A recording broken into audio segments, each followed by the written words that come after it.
Querido irmão, assim como eu, você deve estar um pouco assustado e impressionado com os acontecimentos das últimas semanas que envolvem o nosso país. Há mais de um ano nós temos enfrentado uma pesada, poderosa crise que envolve o mundo todo. Entretanto, parece que nos últimos dias as coisas têm ficado bem ruins, bem sombrias, envolvendo todas as camadas da sociedade: economia, a saúde, a religião e principalmente a política. E nós, como cristãos, nós devemos agir no momento desse. E nós temos para isso uma ferramenta poderosíssima, que muitos ignoram, diminuem, mas que se mostrou eficaz ao longo de 2000 anos de história da igreja. É a oração. Eu quero convocar você para dobrar os seus joelhos e enfrentar essa crise, esse colapso mundial e principalmente envolvendo o nosso país com oração. Decretos estão sendo assinados, sentenças estão sendo dadas, sentenças foram dadas e serão ainda dadas sobre as nossas vidas, sobre essa nação, sobre o mundo todo. Entretanto, quando eu olho para a Bíblia e vejo algumas passagens, eu vejo sentenças, decretos sendo mudados através da oração. Você pode ver isso, por exemplo, na história do rei Josafá, quando ele foi cercado por 3 exércitos inimigos: os amonitas, menonitas e moabitas. Ele não tinha condição nenhuma de reverter aquela situação, nem de enfrentar aquele exército. O quadro era irreversível. O que ele fez? Convocou a nação para um tempo de oração e jejum. E se humilhando e clamando a Deus, oraram por livramento.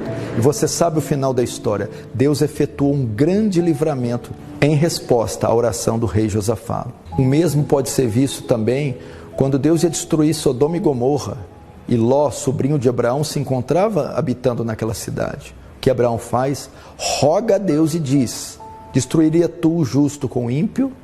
Então Deus responde: certamente, se tiver 10 justos, eu não destruirei. Deus então poupa Ló, e a causa disso foi a intercessão de Abraão, através da oração da igreja. Quando ela se move, quando ela se reúne, quando ela dobra os seus joelhos, invoca o seu Deus e clama o seu Deus, esse Deus então opera, então responde. Como diz em Daniel, ele remove leis, estabelece leis, remove reis e estabelece reis, tempos e estações. E muitas dessas coisas ele faz em resposta às orações da igreja. Vem você também se unir a nós em oração e orar por essa nação.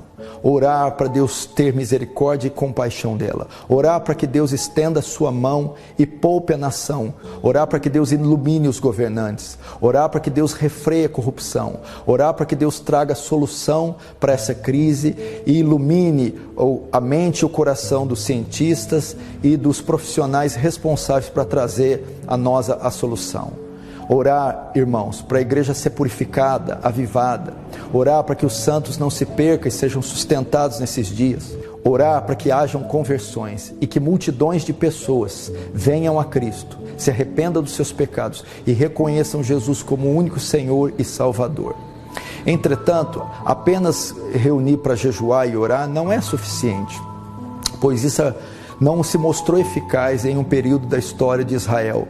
Quando você vai até Isaías 58, eles estão clamando a Deus, estão gemendo com dificuldades, pedindo a misericórdia divina, e Deus não responde.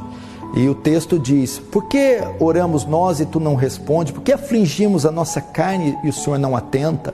Então veja só, eles estavam num momento de oração, de jejum, solene, toda a nação envolvida, clamando a Deus, e Deus não os respondia. Então o fato só de orar e jejuar, clamar a Deus, ainda não se mostra suficiente em alguns casos. Então é que Deus vai respondê-los no capítulo 59 e vai dizer: é que vossos pecados fazem separação entre vós e vosso Deus.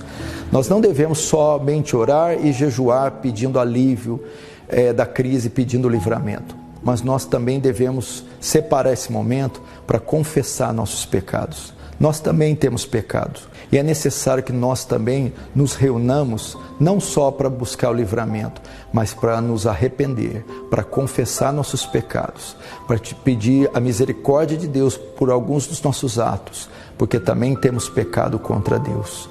Então, depois de, com oração e jejum, arrependidos, com o rosto em terra, pedindo a misericórdia divina, pedindo perdão dos nossos pecados, então há esperança que Deus sare essa terra.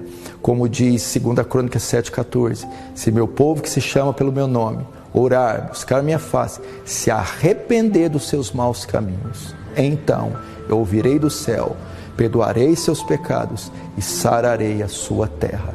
Vamos então usar esses próximos dias para isso. Oração, jejum, confissão solene dos nossos pecados e dos pecados da nação. E pedir, como está em Joel, poupa o teu povo, Senhor. Não entrega eles ao opróbrio, não entrega eles à vergonha. Poupa a nação, poupa esse mundo, Senhor, desse tempo tão sombrio. E por último, pedir a Deus em oração que através dessa crise, boa parte dessas pessoas do mundo inteiro reconheçam que só o Senhor é Deus, que só Jesus Cristo é o caminho, a verdade e a vida. E ninguém pode ir ao Pai senão por Ele. Deus nos abençoe, Deus nos socorra.